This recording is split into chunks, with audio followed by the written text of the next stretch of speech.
nothing to see.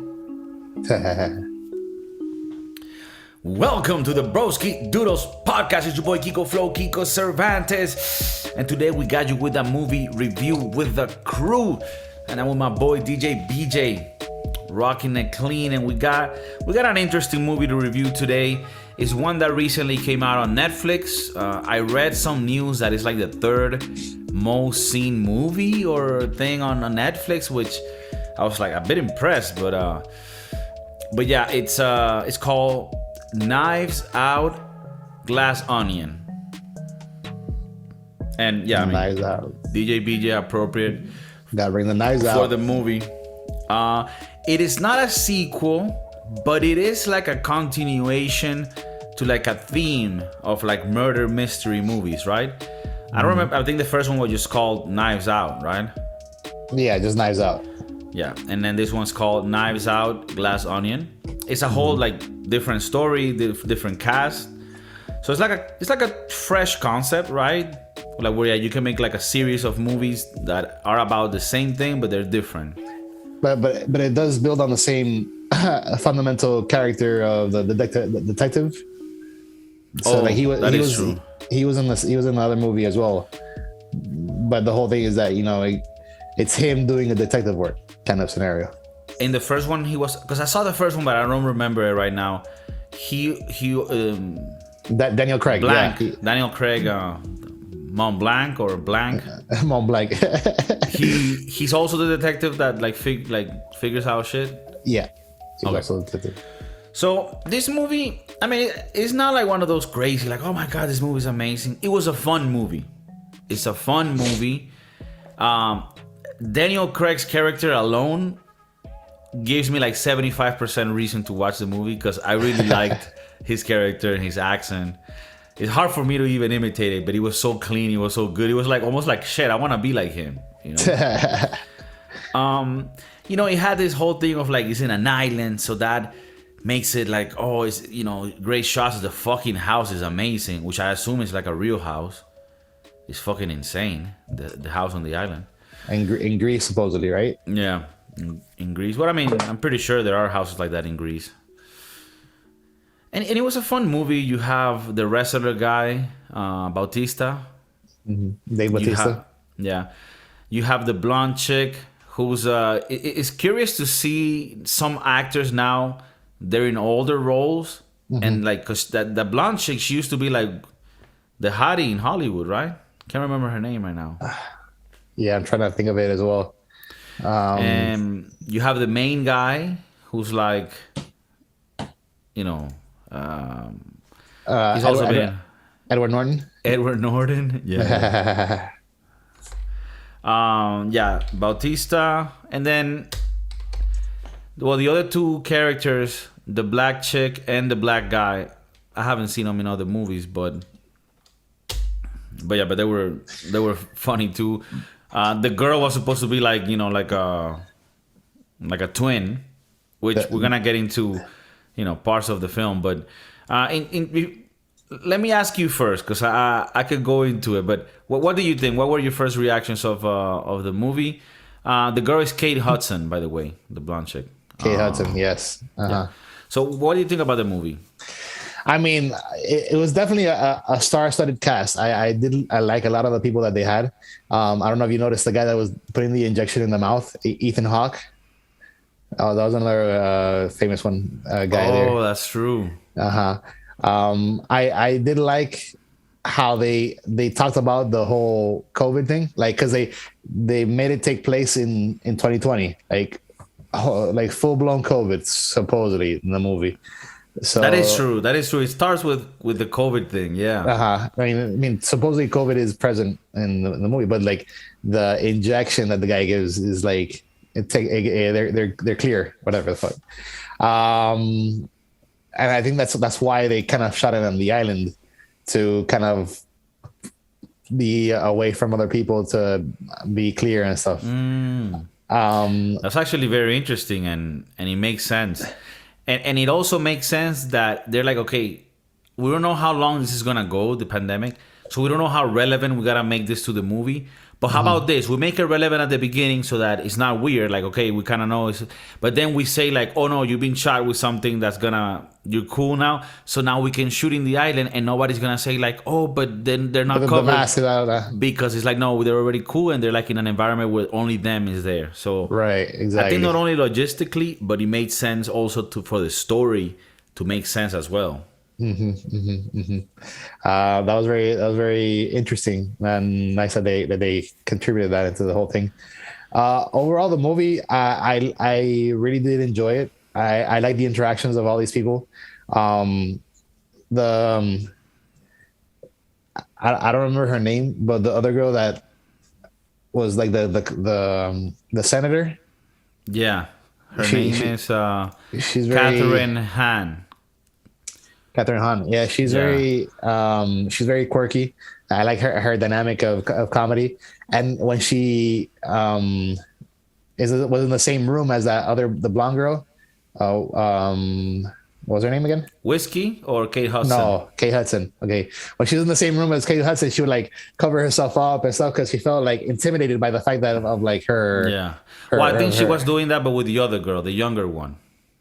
She did it first with Kate Hudson, and then Kate Hudson did it with the other one, with the blonde one, because like she felt, out of place because she used to be the thing. Well, that actress Catherine Hahn, she's actually very funny. She was in that movie Step Brothers. Hilarious. She's the wife of the brother who's a dickhead, and they're in that famous scene where they're singing, "She's got eyes of the bluest skies," and it's so fucking funny with that other actor. More recently, she was also in the show called WandaVision on Disney Plus, which I really did enjoy. Okay, recommend. Yeah, definitely recommend it. So yeah, the cast was good. Did you like the sort of the whole plot and how it ended? I didn't know what I was going into coming into the movie. There was like a mystery murder scenario, but like in real life, and I'm like, going in, I was like, well, let's see what it brings. I like the fact that the guy sent them like a puzzle to solve. And that was pretty intriguing. Like they were all like contributing to the puzzle in their own different way to solve it. Like even Dave Bautista's mom, that was hilarious. That whole interaction with him and his mom. Yeah. And then they solved it. And then the black girl, I think her name is Danielle Monet. She's like a singer songwriter, or Janelle Monet. Janelle Monet. Yeah. Yeah. She took a look at this box and she's like, I ain't gonna solve this shit. And she just starts breaking the box in pieces, and then you're like, whoa, who's this? That's actually the sister of Well, we don't. At that point in time, we don't know that yet. At that point in time, we don't even know who she is and how she relates to the story. Yeah, that's but true. Like just the fact that she did that was like that was hilarious to me. Like, to me, it was funny because he was like, "Oh, okay, so why even do the whole thing? Just break this shit." Exactly. Like it defeated the purpose of like everybody else trying to like solve it through the whole thing, and they got the invite, and then that happens.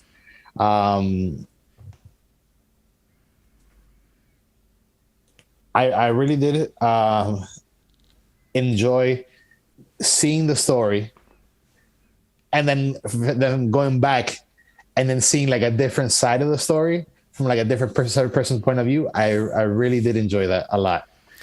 I think that's great that you bring it up. That technique was so cool. The way that they bring things back and show you through another perspective, and that reveals something different. That was really cool. And I think it added to the whole onion layering thing. And I'm not sure if on the first Knives Out they used that cinematic technique as well. I know the first one was good, but I can't remember. But this one they used that a lot. And now let's get into the nitty gritty, like the actual essence of the movie, right? Which is the plot, the story. I have my critiques, with the movie. Because at times it did seem a little like cartoonish, right? Because this guy's like, oh yeah, this is a party for you guys to kill me. And it is true what like Benoit says, Daniel Craig's character at the beginning is like, you're putting a gun here and putting it on everybody's mind. Like everybody hates you because you're trying to like be a dickhead to everybody. You're fucking like you're trying to bully everybody there, and you put them all in an island with you to show off how rich you are. Like to me, but I mean, I guess you kind of gotta buy that in and go with it. But then there's a few things in the plot that fuck with me, and one of them is the fact of the whole like napkin thing that they show at the end that she grabs it. It's like, yeah, you would like take pictures of it, make a copy, save the real one, and not just go over there and be like, hi, I have the thing here that I can fuck you over with, and then he just grabs it and burns it. And it's like, he didn't even grab it. He just burned it straight out of it. Like hand. I think that like if you base this whole thing around that, you also have to make it look believable that this person is gonna guard that thing because it's very important for her to prove her case. So it's like, it's a little cartoonish when she's just like, oh, this is the thing I'm gonna fuck you over with, and he's just like, oh, I burned it, ha. It's like, come on, this is like Tom and Jerry shit. I would have just straight up left. Like if I was the girl, like, all right, I got the fucking evidence, I'm out. You know, yeah, like I'm out. I talked to Benoit. Let's get on a boat. Peace. I'm not gonna go out there and confront him. Not only that, like, what if this motherfucker kills me? Because I got the thing that could destroy him. Like I'm gonna go taunt him. I'm gonna fuck you over. Like, nah, he's gonna kill me. He's gonna fucking kill me. He just killed two people. I mean, three people. Because like there's no like no there's shit. So I have that, and then I have another thing, which is, you remember when like they get together at the beginning of the movie in the island, Benoit and the main rich guy, Edward Norton, and they're talking, and Edward Norton tells him like, how did you even get here? And he's like, oh, I got an invitation. Oh, I'm so ashamed. And he shows him the invitation. But the thing is, and maybe this is a stupid thing to find, but this is something I figured out. You need an invitation to go, right? That I would assume that you would have needed to show that invitation. That invitation, we later find out, comes from the broken box that the black chick's twin sister brings him. So then how they both go? Because there's one invitation missing. I mean, since it's by invite only, and he knows all of them, he's not gonna ask each one of them, oh, did you bring the invitation? Like, I mean, that's the thing that would solve that. That'd be the only way to get rid of that. Like he didn't, like he should have, but he didn't. Because Ethan Hawke maybe asked everybody for an invitation. He's like, because then otherwise it is kind of weird that this guy just shows up. It's like sort of like this, right? Like I invite 4 of my boys and I tell them, let's meet at some place, and then some random old guy shows up, and we're like, all right, if he's here, he's here. You know? Wait. How did you get here? Oh, yeah, I got the invite. Like what nobody asked them, like, hey, what's good? What's good with this guy? Like, wait, but the thing is that you do ask, so you do confront me, like, hey, look, I this is like an invite only thing. How did you get here? How did you know to get here? Oh, I got an invite, and you're like, what the fuck? But I sent out the invites. I didn't send you an invite. Well, yeah, you did. And then people was like, what the fuck? Do you then like, all right, fuck it. You got an invite. I guess you're here. Okay. And then I guess Edward Norton kind of plays it like, all right, maybe somebody played a joke on me. It's like, I'm going to have this murder mystery party, send like the best detective. It's a fun thing. Okay. But now looking back on it, he was not in the whole time. Like the old guy. The old guy was there with one purpose in mind, like, to screw you over. Right. Because of what you did. Right. Like, I don't know. I just think like in a real world, that old guy wouldn't have even gotten on the yacht. Like he wouldn't have gotten that far. They would have been like, hey, what the fuck are you doing here? Get the fuck out of here. Like, no, I got an invitation. Yeah, wait, let me call the boss. Hey, boss. Send a fax to the motherfucker. What the? Send a fax. So dumb. Like, hey, this is weird ass guy wants to come through. It's like, nah. We don't have enough cocaine. We don't have enough cocaine for these motherfuckers. So, you know, those were some of the things that I found. Now, other than that, I thought the movie was fun. And the twist at the end, you know, with all the things falling in place was kind of fun too. Now the whole at the end, right? Like the whole now. Let me explain. Like she comes to mind like, oh, why did she leave in the first place with my sister? Like what? And then like that makes her explode the whole fucking place and like burn the whole thing and like almost put her life in the line because she was in the explosion. You know, and I guess in her mind she's like, oh, if I explode this, then I burn the Mona Lisa, and then now he has to lose all the money because he has to pay for the Mona Lisa. I mean, is that what happens at the end? Like, is that how she wins? Because the fact that they burned the Mona Lisa doesn't mean that he doesn't have the other things in place that he had prior to this, where he was still hooking up all these people with like endorsements and like helps and deals. So what changed? Nothing changed. They don't have the. I mean, you know. I think it's a twofold. One, the money that he's gonna have to spend for this Mona Lisa, this fiasco, it's gonna be horrible. I don't know what that's gonna imply, because you can't even recreate it, you can't reproduce it. It's done. And then two, the whole energy thing. Remember that the entire house was being powered by this hydrogen energy. So when they start investigating, oh, what happened to the house? Oh, it got blown up because it had the fucking the H fuel. All right, that's it. We're done. Like nobody else is gonna sponsor the Alpha Group, whatever. Here moving forward, because once that leaks out, I mean, they're like somebody's gonna know. He can't pay off everybody to say that, oh, that was like a gas leak or something else that happened that caused the explosion. You know, because it was an explosion. It wasn't just like the house caught on fire. Okay, that makes sense. And then like the scientist, like because he wants to push this forward into the rock. Because then what's the next step? Nobody says anything. They put it in the rocket blows up. Then nobody says anything. Then they put it into the houses start blowing up. Like, no, it's not gonna fly. Okay.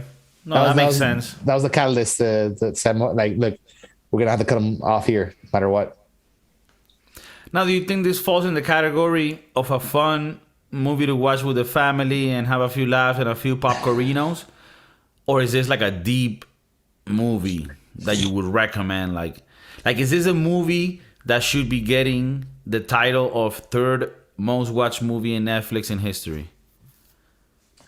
I think it's getting, and when I saw it this morning, the movie, it said second most watched in the US. Oh my God. I think the appeal is the broadcast of people that are on it, seeing all these differing energies intertwine, and they mesh pretty well.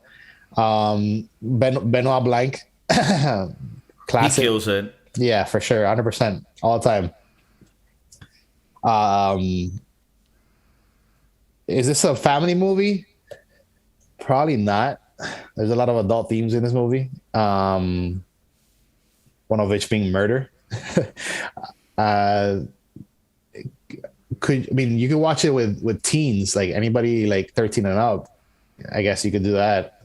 Yeah, it's a PG-13 film. Mm-hmm. 13 and up, I'd say. But what I meant with family film, like, is this one of those films that you can just watch any night, maybe with your girl, with your boys, and we have fun and that's it, but you don't really dwell into like, deeper meanings of life. Like we've reviewed movies here in the past where we're like, damn, this is like some deep shit. Like I don't put this movie there, but maybe it doesn't need to be there. Maybe it doesn't want to be that.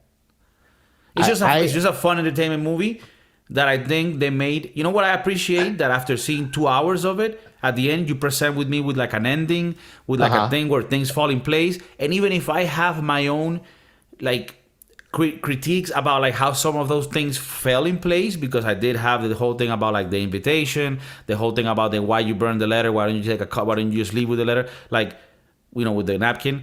I mean, it was an island, so they couldn't really leave. But okay, but I think you could have gone it. But yeah, but even then, you are presenting me with your version of how this works.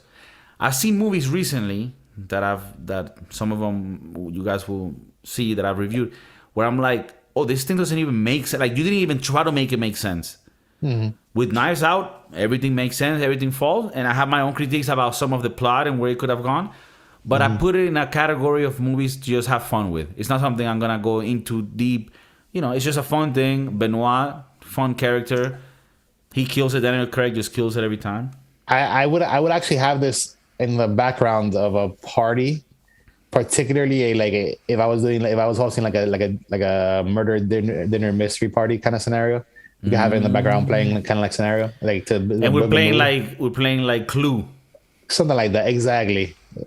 And I have a katana in the top, Uh-huh. just to put a little tense in the air for people to know. Hey, Right. there's things here that could like You could die tonight. you could die, but it's not gonna happen. But you could.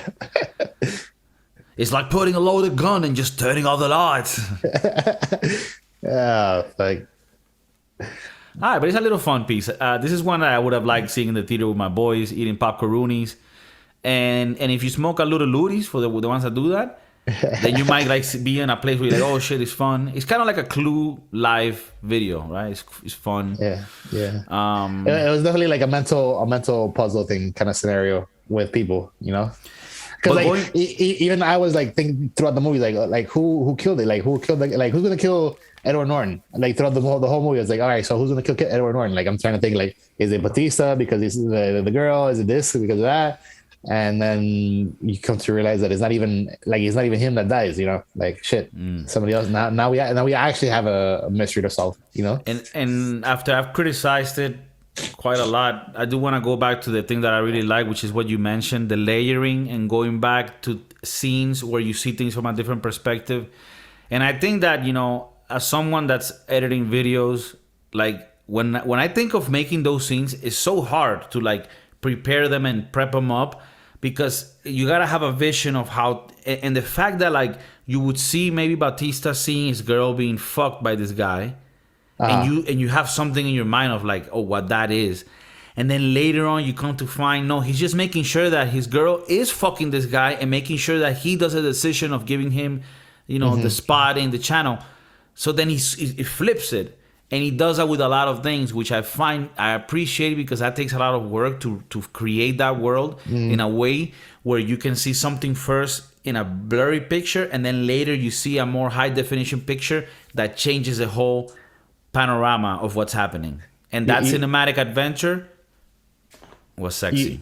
You know how I would watch this movie? Now knowing what I know after seeing it, I would watch it with people that don't know, that never seen it, right?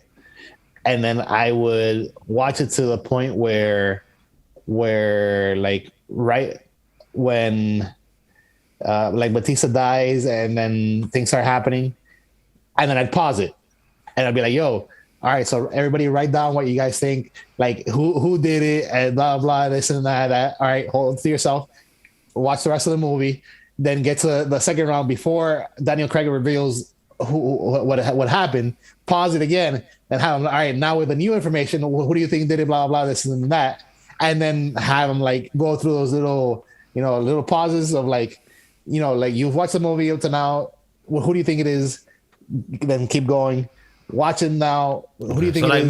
Make it an activity. Right, I would make it an activity. Like fuck a movie, like make it an activity, and after the activity you play Clue, and you kind of apply the skills that have been learned. Okay. I think even like maybe like you said, like if you have kids 13, 14, great activity to stimulate their minds. And then when you get to the thing, like the finale, like, all right, so this is that, whoever gets right gets like a prize, and whoever gets wrong has to take a shot or something like that. Like make it like, right. Something like that. Yeah, like we don't feed you for a day type of thing. Something light. Just so that he knows to try a little harder next time.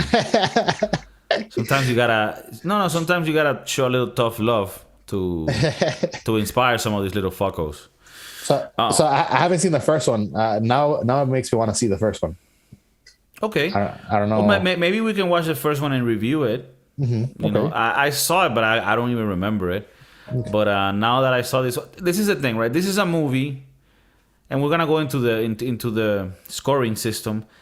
That I don't see it as an amazing movie, a classic, but it's a movie that I appreciate because it didn't waste my time. It gave me entertainment, it gave me a fun time, and it gave me a little simple riddle that at the end made sense and brought me back home. So for that, I'm gonna give it a solid 6.5. And yeah, I think that's my verdict. Okay.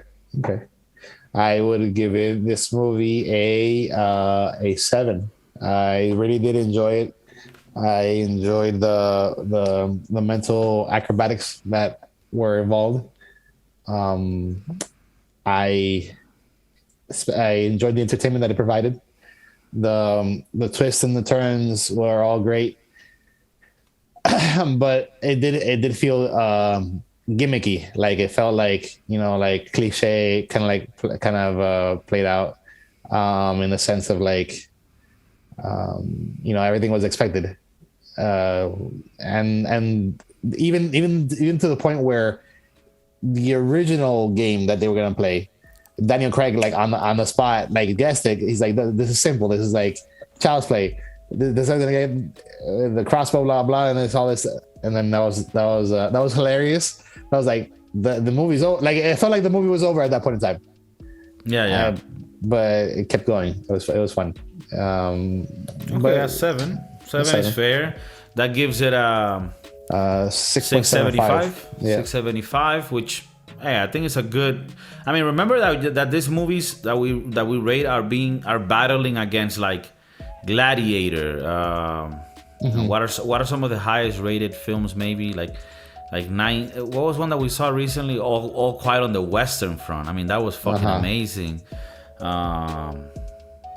What are some that we're battling against classics? The other day I reviewed Scent of a Woman with fucking Al Pacino. I mean, classics, strong films. So a 6.5, to somebody that might be listening to the podcast recently, they're like, oh damn, that's like low. No, that's a 6.5 is a fucking 6.5. And you add that with DJ BJ's score 7, that's a 6.75. That's winning right there in life. You're winning. If you get a 6.75 by the Broski Doodles Richter scale, that's winning. You've won the game of life. Yeah. You take that home. Take that home, put it in the piggy bank. You feel me? Just for reference, I think we're a little bit far off from what everybody else thinks. Shit. 93%, all across the board, both sides, audience and the critics. Nah, that doesn't make sense. Like that's straight up like the masses just not knowing about movies. I mean, it's a fun movie, but you gotta understand that this is being in the same scale as like other amazing movies.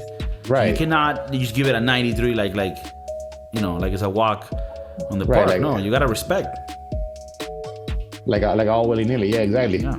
So that's what I'm saying. But anyways, let us know in the comments what you thought of this movie. And also, I always say this: tell us movies that you have seen and that you would want us to review. And we're most likely gonna do that. And that way, you can get a little review party of a movie that you really liked and that you haven't had friends to talk about it because maybe your friends, are not cinephiles. And a cinephile is somebody that's addicted to movies like we are.